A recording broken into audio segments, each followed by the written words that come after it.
เครื่องอย่างเครื่องจักรเราตากผ้าเราตักผ้าเนื้อ ชุดอาจารย์มานี่คือเมียบริหารให้กูเนาะ มันจะมีอะไรไม่ได้โอ้ยแซ่บแล้วดูยอดจริงๆนะมือนี่คำหนึ่งจะกินข้าวมันพอได้แห้งนะคือตะกี้ เราตากผ้ามาให้ดีใจบ่ ดีใจ ใส่เป็นอยู่บ่เนาะโอ้แบบสองเลยพี่น้อยเนาะ ตักอยู่ในแล้ว เป็นเอาเฟ้นผ้าจะได้น้องเด้อ เก่งเลยบ่ โอ้ยกินได้ข้าวไม่หมักพี่น้อยเนาะหมัก จะแกล้งอย่างนี้ เจ็ดชิลาเรียบยังนะอันนี้ปะแฟจะทึ่งก็ได้ห้อยลุ่มก็ได้เดินออกเลยข้าวที่พี่บอกมาดูครับดูครับสุดยอดพี่น้องเนาะตัดภาพตัดซองมาอีกบาทนี่ก็อยู่บ้านซองของน้องสอนเด้อพี่น้องเด้อเนาะลายมือเติบเด้บ่ได้มาหาน้องชายพี่น้อยเนาะเอามามื้อนี้ทางบ่เพิ่งเคยลาก็มีข่าวดีมาให้ทั้งน้องสอนอีกแล้วพี่น้อยเนาะดีมกดีใจพี่น้อยเนาะที่ทางยายใจดีทางฝั่งไทยเพิ่นให้บ่เพิ่งเป็นสะพานบุญให้ในรอบนี้เนาะก็ขอบคุณหลายๆเด้อเนาะทางยายใจดีเพิ่นเนาะก่อนอื่นพี่น้อยเนาะ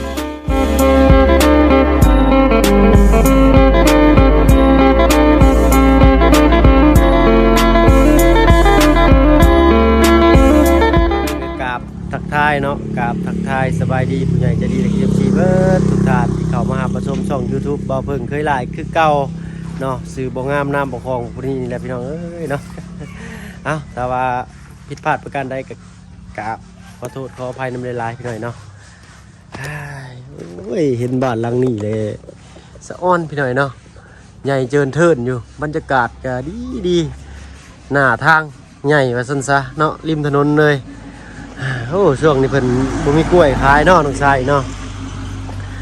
นี่แหละพี่น้อยเนาะทางบ่พึ่งก็มีนี่เราตักผ้ากับเครื่องใส่สบู่แฟบสไลด์แนวล้างถ้วยล้างหม้อล้างแหกตะกร้าสบู่แล้วก็ไม้แขวนผ้าเนาะเราตากผ้านี่เนาะแบบดีเลยดิกันเนาะเอาแบบบ่ต้องหนดคันเอาไปซุปเขาเลยแข็งเล็กแข็งใส่เด้เสียงตาดอยู่น้องชายเฮานี่อยู่เฮือนอยู่บ่เด้เนาะใส่จอบเบิ่งก่อนสวัสดีโอ้สบายดีน้องชายเนาะมาหาน้องหานุ่งนี่แล้วเนาะบ่กินฮอดกินถึงกันบ่สักผ้าสิเลยเนาะกินข้าวแล้วบ่น้องชายกินแล้วได้เพลอกินข้าวกินปลาโอ้ยกินเด้กินอ่างบ่บาดแต่ปลายังน้องปลาในเซ่นี่บ่ปลานอนทะเลเนาะดันงูคืนโอ้ได้บ่หนูได้บุญหลายดูพุกนั่นหนูผูกตัวใหญ่บ่เนาะตัวใหญ่แน่ได้จักโตเมื่อคืนนี่2 โต 3 โตไปจักคน3 คนไป3 คนพอดีปั้นคนละโตเนาะใครเนี่ยเพิ่นมีห้องน้ำห้องในเลยมีน้ำมีในอยู่เฮือนอยู่ซ่านเนี่ยบ่ได้ไปซักอยู่พุ่นเนาะบัดนี้เนาะโอ้บ่ได้พอกันตั้งหลายมื้อแล้วนี่แต่กินข้าวจะและแล้วก็ทางบ่เพิ่นก็เข้ามาอัปเดตบ้านช่องเงินซ่านของน้องซอนเพิ่นว่าหลังจากที่จบงานไปแล้วเนาะบ้านช่องเงินซ่านของชายโสดนี่สิสะอาดบ่ก็สะอาดคือเก่าพี่น้อยเนาะเรียบร้อยดีปู๊ดถึงบ่ได้จักผ้านี่สีมันตกพี่น้อยเนาะสีมันบ่แม่นโอ้โหชักจะเทื่อแล้วยันเพื่อนก็แห้งสีมันน่ะชักตลอดถ้าสุพ่อบ่อยู่พ่อมื้อนี้บ่อยู่จะไปให้บ่เนาะพี่ชายไปสวนเป็นมันนี่เป็นได้กล้วยเฮาขายบ่ได้ทางเป็นคุมขึ้นไปเอาบ่ได้ยังบ่ได้คดเด้ทางแม่นพี่น้อยเนาะเพราะว่าทางบ้านน้องไม้เพิ่นก็ต้องแต่ละปีเพิ่นต้องไปขอกับเจ้าของที่ดินเพิ่นแล้วก็ขอขุดทางรถหรือว่าทางเที่ยวไปนะโดยจะไปถือเครื่องปลูกของฟังเพิ่นเนี่ยพิธีกันเนาะน้องโดยเหตุการณ์นี้ถึงหน่อยโอ้ยสักแล้วหรือเปล่าตัวน่ะยังกระมังชื่อมาให้เนาะ เอาอ้ายขออนุญาตย่างรอเบิ่งบ้านจักหน่อยเด้อฉันเด้อ โดยสวัสดี เนาะโอ้ยล็อกไว้ตลอดเฮือนเรานี่เนาะมีหยังเด้ในนี่มีหยังน้องชายอู้ลาตะผ้านี่เนาะเดี๋ยวสิหาเสือกก็บ่ได้บ่ต้องปากเลยในนี้เอาออกเนาะปึ๊บเปิดเบิ่งก่อนแป๊ดครับโอ้โต๊ะนี่เนาะเปื่อยไปแล้วโต๊ะนี่ซะครับยังแต่หลอดไฟพี่หน่อยเนาะโอ้ยครับทางตู้พ่อเป็นประยูพี่หน่อยเนาะโอ้ยแฟบเบิร์ดพอดีแฟบเบิร์ดแหละ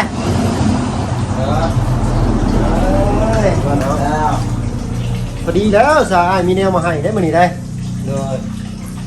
โอ้บ่จะเป็นหยัง จักแล้ว ดีใจบ่สมายขึ้นมา ดีใจ เนาะบ่ได้เห็นอ้ายขึ้นมาในช่องมือนี่ได้นี่ โดย เนาะมือที่3เลยเด้อนี่แม่นบ่พี่น้องขึ้นมาแต่วันที่1วันที่2วันที่3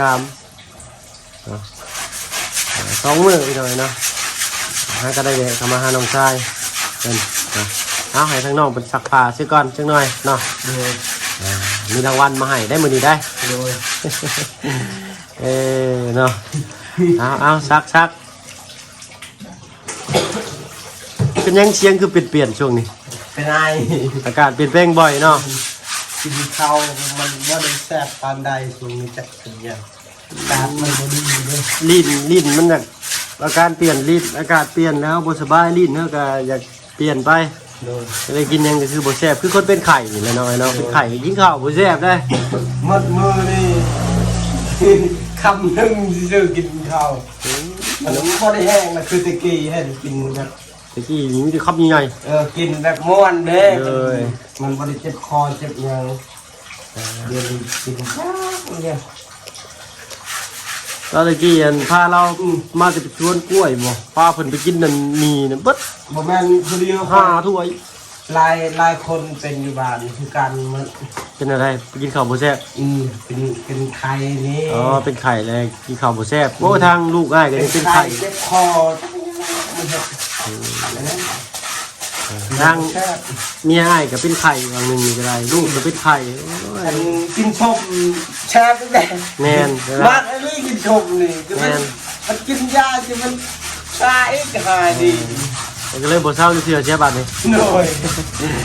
เอาน้องไอ้ทั้งน้องบ่สักฝากกันทีละกันพี่น้อยจังหน่อยเดี๋ยวสิมีแนวมาให้ทั้งน้องเพิ่นเนาะ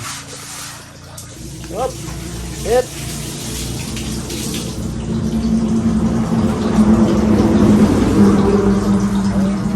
สีตกเสือยีนเราเลยเนาะเสยดายแดงนี่แหละเราสวมต่ำไปนิดนึงเลยนะตักน้ำเสร็จไว้ก่อน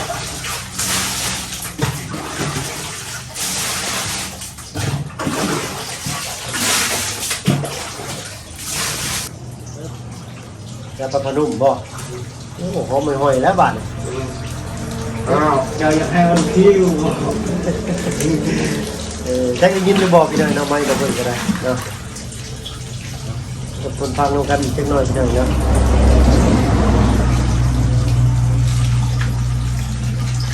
แอบกระเบิด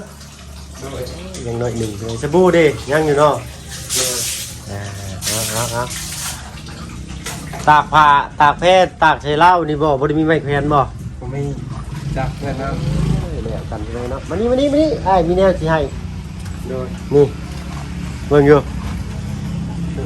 นี่ เครื่องอย่างเครื่องจักร เป็นจักรแล้วเด้อโมเมนต์เราตากผ้าเราตากผ้าเนาะพอดีทางยายใจดีทางฝั่งไทยเพิ่น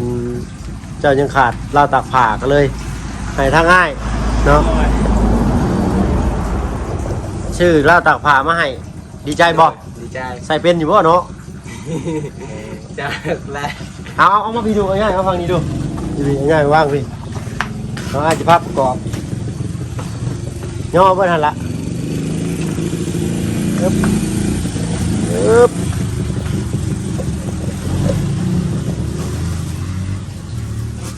เอาประกอบเป็นอยู่บ่เด้เนาะ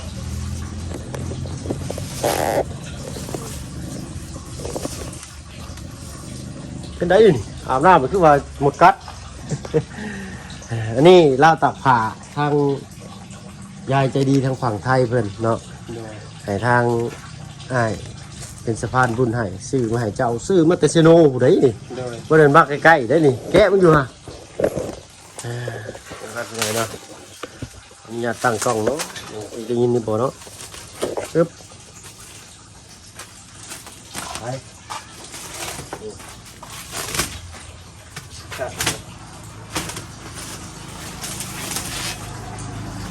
นี่แดงอย่างดีเลย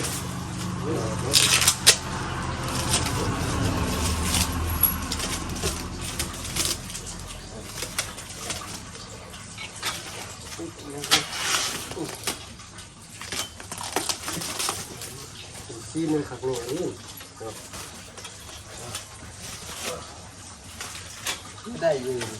ฮะได้อยู่นั่นนี่อันเนี่ยตัดมาอยู่เนาะอะไรตัดเนี่ยตัดอะไรออกตัดเก็บไปท้ายออกถ้าเราประกอบก่อนเลยนะ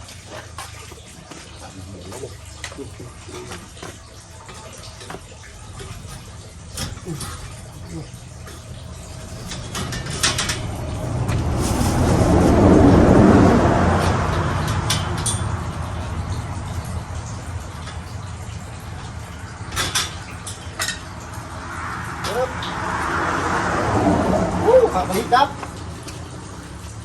เฮ้ยอยู่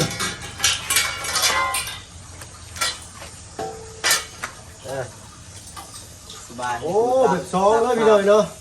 ตักฝากอยู่ในแล้วแฟนต้องเฟ้นผ่าจะได้น้องเด้อ เลย นี่ สบายก็เมียนเสื้อผ้าอยู่ในแล้วยิ้มโอ้สองขาเลยพี่เลยเนาะคักนี่ทีเดียวเลย จีนมันแบบได้นี่แล้วนับนี่นะนับทางนี้วันละใช้พี่ดอกเห็นดีบ่ดอกปึ๊บโอ้เด้อเอาเนาะอันตรงนั้น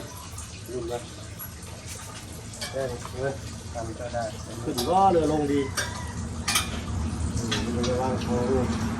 วางช้อนขึ้นสีได้ฮะไม่ได้ตามจริงมันอะไรเลยเนาะแต่ว่าเพราะอย่างนั้นไม่ขึ้นสีวางโค้งบ่ได้ก็ได้ต้องขึ้นสีไม่ได้วางโค้งกลางเนาะหันมาเป็นจริงน็อตเป็นกระดก12เลยพี่หน่อยเนาะแปลว่ามาตรฐานนี่นะแกงเลยตัวนี้นะนี่ต้องปิ๊งหนึ่งก้อน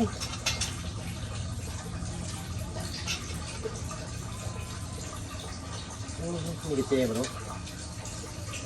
กินนี่บอกกินไอ้เยี่ยมทำมาก็ยี่ดอกคิดไปตลอดนะเงินตัวนี้พี่เลยเนาะเพราะว่าอุปกรณ์ตอกเป็นนู่นเป็นเนี่ยมันอยู่ในเงื่อนโอ้โห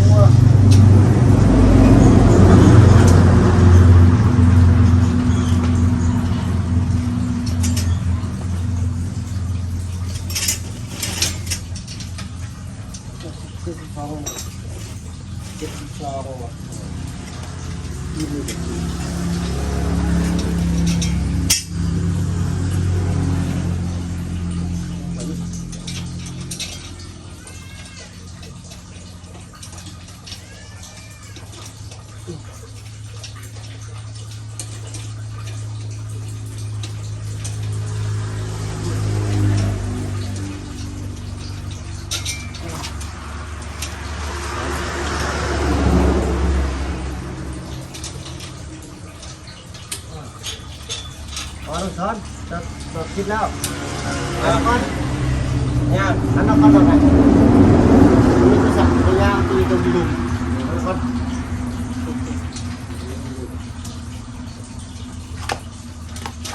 เนาะคือว่างามสี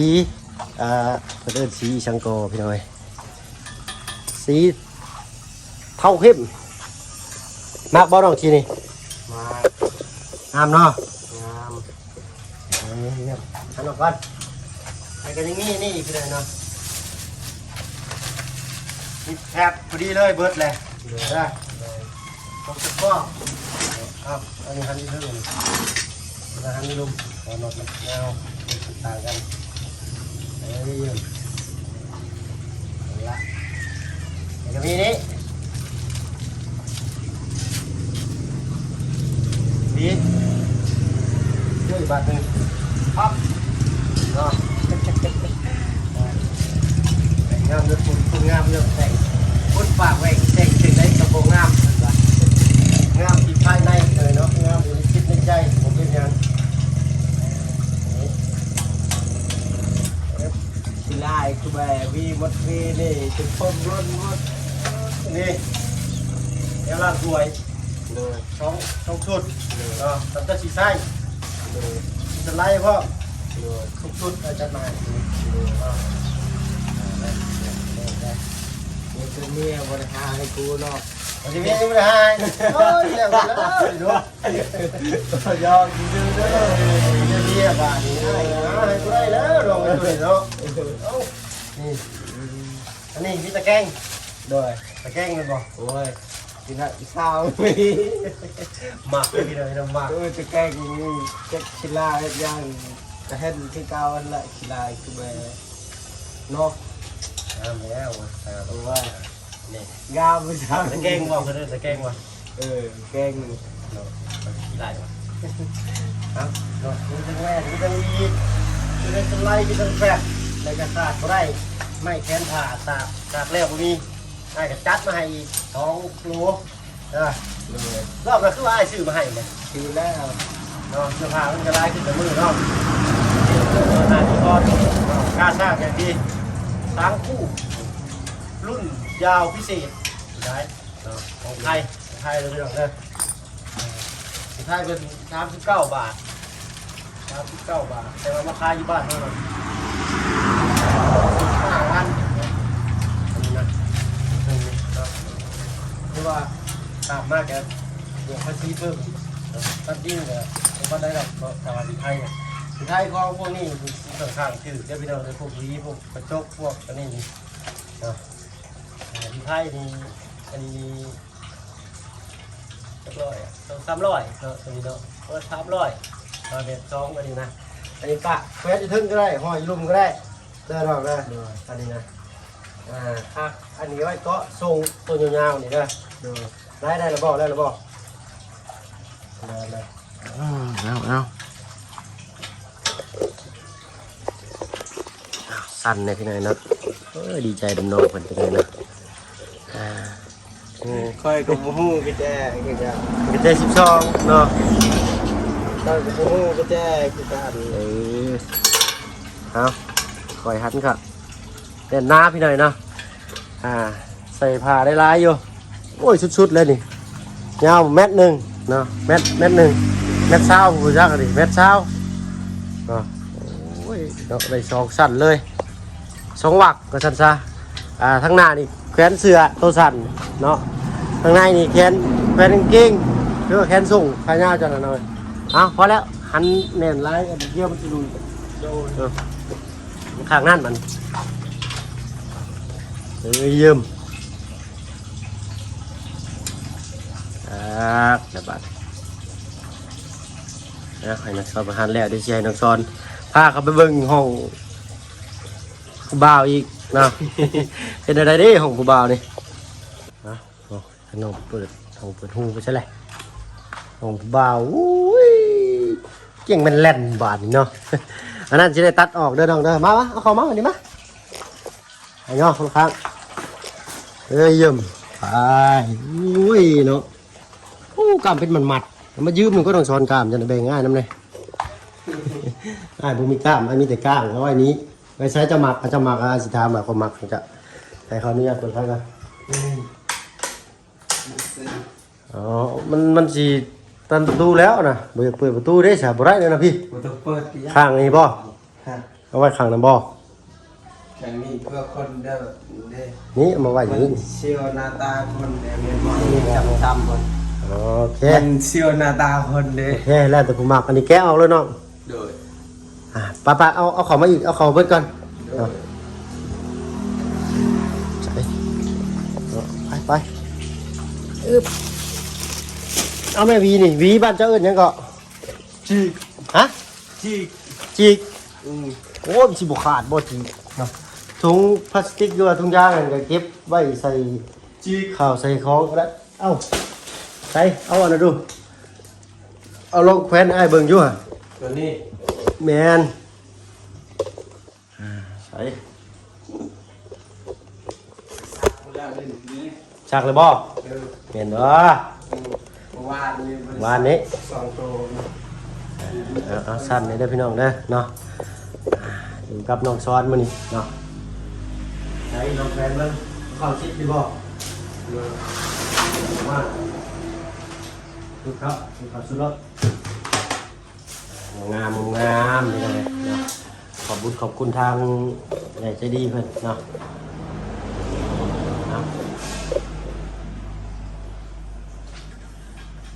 เอ้ยยมหันละเอ้ยยม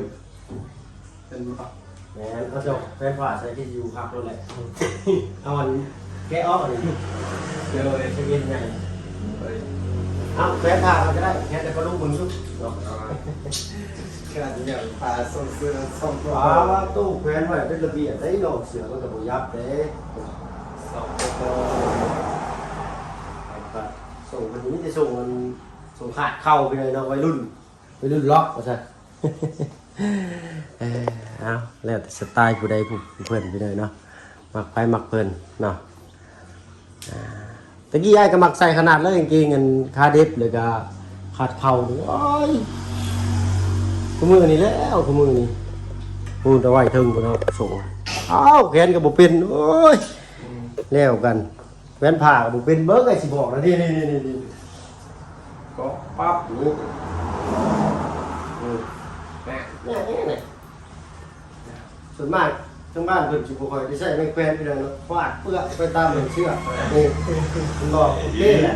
เดิน นี่แขวนนี่อ๋อโอ้ยน้ำหนักว่ามีไปว่าออกวาวช่วงบ่อยากเมื่อสาวสวยเมื่อไม่ได้เท่าไหร่ เออ แอนเบิ้งปั๊บชิปร้อย ปรับมักซูนพี่จ้า เอาแอนเบิ้งเนาะ แขนบ้านหมอ ยังไงเอาให้ทางน้องเป็นแขนผ้ากันแขนเสียบุเป็นบุจักบาทเป็นอยู่ดอกเนาะน้องจอนว่าหยอกเพิ่นแซวน้องชายหน่อยเนาะแล้วพ่อออนไลน์มือได้เนาะมาผมพ่อกันกะว่าโน้ฮอร์โมนคือเก่าเนาะหักแพงคือเก่าคือเดิมเกี่ยวข้าวเลยได้ทางบ้านนายนะ เลย มันจะไปเกี่ยวข้าวบ่ เกี่ยวมัวทัน นะ บุเป็นเกี่ยวบุเกี่ยว ผมเป็นเกี่ยวข้าวตัดเอาคือหญ้านี่ก็ได้ได้ เลย ใช้จักรตัดเอาก็ได้ เลย ตัดเก่งนี่ว่าเดี๋ยวนี้ พอดีเขาให้จังน้อยเขาค่อยลบมวดตัดเธอทีมเธอแดง ไปสิหายเนาะอันนี้ไว้เสือก็ได้อันนี้นะปั๊บก้อนนี้ก็ได้อยากให้รูดเวลาตากผ้าจะลมพัดก็ก้อนนี้มันก็บ่พัดแต่อันนี้ใส่ในเงินในบ้านนี่ก็ปั๊บนี่ก็ได้เนาะคักงามบ่ นะ คักเนาะ เลย เขาในที่นี่ปั๊บนี่เยี่ยมเอาแฟนให้เบิดเนาะแล้วสิให้เจ้าขอบบุญขอบคุณทางยายใจดีทางฝั่งไทยพี่น้อยเนาะโอ้ยขอบมุกขอบใจหลายๆทางยายเพิ่นเนาะ เลย ยายเพิ่นก็มาเฮ็ดบุญเฮ็ดทานสมบัติวาอารามนี่ล่ะแต่ว่าเป็นทางเจ้าเนาะเฮ็ดบุญบ่จำเป็นต้องเฮ็ดอยู่วัดก็ได้พี่น้อยเนาะบ่ว่าอยู่ไสก็เฮ็ดได้เพราะใช้มีจิตใจบุญคุณทานเพื่อแม่อันนี้ยังบ่ทันแกะได้ก็ได้ เมียนอยู่นี่เลย อันนี้เด้อ มีสบู่ย่างอะไรกินได้ บูชื่อเขายังอยู่ เลยอ้าวย าทาปวดหลังก็ยังอยู่ ใส่ใบยัด นี่เท่านั้นเนาะนี่เด้อ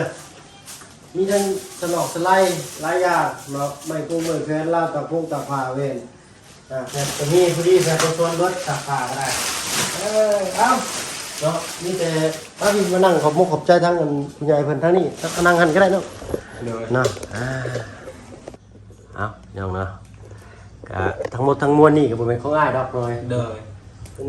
ทางของผู้ใหญ่เพิ่นอันนี้ยังใช้ได้ปกติ ปกติ ใช้ได้โอ้ยครับเป็นน้ำเลยนะน้ำมากมันเด้อแก้คัดได้ขนาดเนาะ โดย อ้าวขนาดนั้นแน่ โดยหากระทูเพิ่ม จะ มา ไม่จะไม่เราคนรู้สึกเห็นจะไม่เราตามสบายดีกันเลยเนาะจะเย็นบอกคนหรือบ่เนาะ โดย ลูกของงามน้ำประกอบกันซะเนาะอ่ะของทั้งหมดทั้งมวลนี่เด้อเด้อเนาะผู้มีได้อย่างเนี่ยเนาะสรุปแล้วดีแต่ไม่ได้เราเนาะเป็นทางยายใจดีเด้อทางฝั่งไทยเนาะให้เจ้าฝากเจ้าผมใจทางยายใจดีเป็นในทางฝั่งไทยเนาะ โดย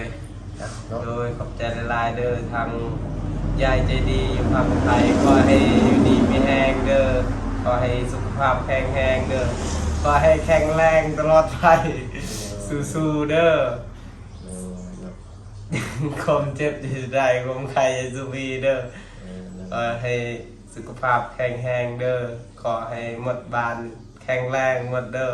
เฮ็ดเวียกเฮ็ดงานก็ขอให้มีความสุขตลอดไปเด้อขอให้ทำบุญแบบนี้ตลอดไป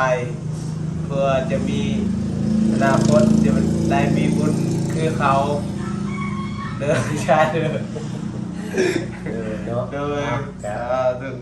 ข้างนอกมันก็พอเขาเป็นแบบภาษาลาวแบบลาวเขาเลยนี่ก็อยากก็มามึงยิ่งอยากจะของแน่เนาะก็จะคิดว่าออกมาแนวไหนนะเนาะทางลูกกับมีอย่างกับบุญแทนคุณทางยายใจดีทางฝั่งใต้เพิ่นเนาะก็มีแต่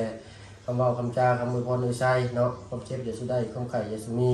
ให้บ่ให้พานมานบ่ให้เบียดเด้อเนาะคิดสิ่งใดปรารถนาสิ่งใดให้สมดังปรารถนาเนาะเฮ็ดบุญเฮ็ดทานก็ให้งอกเงยเจริญก้าวหน้าไปนำมือเนาะ โดย ทานว่าสำนีให้ไล่ขึ้นเป็น10 เท่า1,000 เท่าเด้อทางยายฝั่งไทยเนาะที่สำคัญ ทางไทย ก็คือ ขอให้อยู่ดีมีแห้ง โดยก็คือสุขภาพร่างกาย โดย แข็งๆตลอดปีตลอดไปอยู่เป็นผมโพผมใส่ให้ลูกให้หลานจริงๆนะนานๆเนาะเนาะดีใจบ่น้องชาย ดีใจ คือว่าครบจะได้บาทเลยเนาะ โดย อย่าลืมแกะออกเด้อเด้อ โดย ผ่าที่นอกจักโตสักกิน 2 ตัว ดีแล้วไม่เปลี่ยนติดตาไม่เปลี่ยนติดเกาะติดตาก่อน โดย แต่ลาตาผ่าได้ข้างนอกวันนี้ไอ้สิบอกวันนี้เนาะอยากให้น้องออกได้บ่มาเบิ่งยุไอ้สิบอกปึ๊บมันเพื่อลงมาหานะเนาะเก็บเอาดิเก็บไว้ใส่พักใส่หญ้าเวลาพ่อจะไปให้ไปชวนไปเก็บเอาต้นปลูกอ้อยนี่อันนี้อยากให้ออกเด้อน้องเด้อเนาะมันอยากงามปานใดนะแบบว่าเวลาย่างผ่านไปผ่านมาเลยแบบ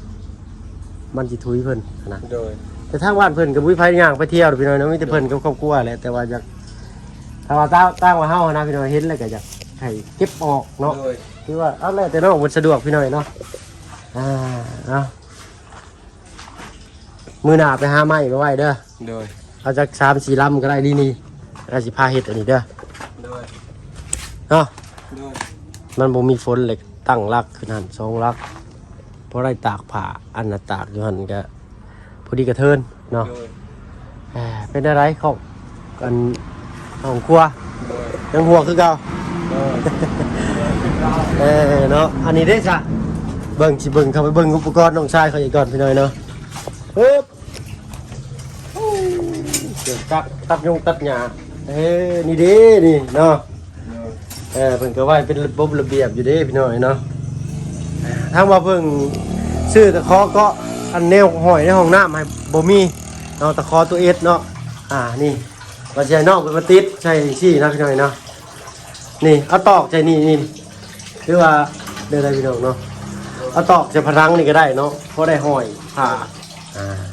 เนาะหรือว่าสิมีเล็กตะขอตัวเอสก็ได้บ่เกาะหรือว่าตอกตะปูก็ได้เนาะตอกตะปูใส่นี่สัก3เหลี่ยมเด้อน้องเด้อ โดย เอาอีก3เหลี่ยมเวลาเข้ามาอาบน้ำก็พาคนนุ๊กปึ๊บไปนะก็รหัสเสียผ้าปึ๊บไปแล้วออกมาก็ถือห่อออกไปเนาะเอาให้ทั้งน้องเพิ่นตักผ้าตักแพร่ก่อนกระสันก็ได้เนาะทางอ้ายก็สิขอตัวลำลาไปทางอื่นก่อน โดยสวัสดีเด้อ เดี๋ยวเนาะฝากหยังก็บ่ได้ยินเด้อ สวัสดี FC ทุกคนเด้อ ได้ ใจละลายเด้อที่มาซื้อเรือที่ขี่แต่ก่อน เลย กับป้าลุงและก็พ่อลุง เลย โดยขอบใจหลายๆด้วย FC ทุกคนที่มาคอมเมนต์มาม่วนมาซื่น เลย กับคลิปน้องซ้อนกับขอบใจหลายๆที่ซื้อเรือน้องซ้อน เลย ขอบใจหลายๆเด้อ FC ทุกคนอย่าลืมกดไลค์กดซับสไครต์เด้อสาธุ FC ทุกคนบ๊ายบาย เลยเนาะกดไลค์กดสะพายเนาะเบิ่งถ่ายยืนถ่ายรูปไปเป็นกระลุงคนเบิ่งจังบ้านก่อนโอ้ซิกแพคเนาะเอา สิแรก เอาเนาะให้น้องเพิ่นเฮ็ดเวียกเฮ็ดงานบ้านช่องเงินชานเพิ่นก่อนพี่น้อยเนาะถ้าว่าเพิ่นก็สิขอตัวลำลาไปทางอื่นก่อนเนาะสำหรับคลิปนี้ก็ขอบคุณทางยายใจดีทางฝั่งไทยพี่น้อยเนาะใจบุญสุนทานเนาะทานมื้อเช้าไหลเข้ามื้อแลงเด้อทางยายเพิ่นเนาะร่างกายสุขอนามัยให้แข็งแรงตลอดปีตลอดไปเนาะทางบ่เพิ่นก็สิขอตัวลำลาก่อนพี่น้อยเนาะพบกันคลิปหน้ากันแล้วกันเนาะอยู่ดีมีแฮงกันเบิดสุผู้สุคนที่เขามาหาประชมช่อง YouTube เบาเพิ่งเวลาที่สำคัญกับบ่ขาดโฆษณาเนาะเพื่อสิเป็นรายได้ให้เฮาพอมีเงินแล้วก็ซื้อข้าวของเนาะหยิบยื่นเบื้องต้นถ้าว่าบ่มี FC ทางเฮาก็บ่มีเงินคำเนาะในการเดินทางเนาะขอบคุณที่เป็นกำลังใจให้ทาง3กุ๊ก3เคยเส้นเก่าเส้นเคยพี่น้อยเนาะสำหรับคลิปนี้ขอตัวลาลงแล้วพี่น้อยเนาะสบายดีจ้ะ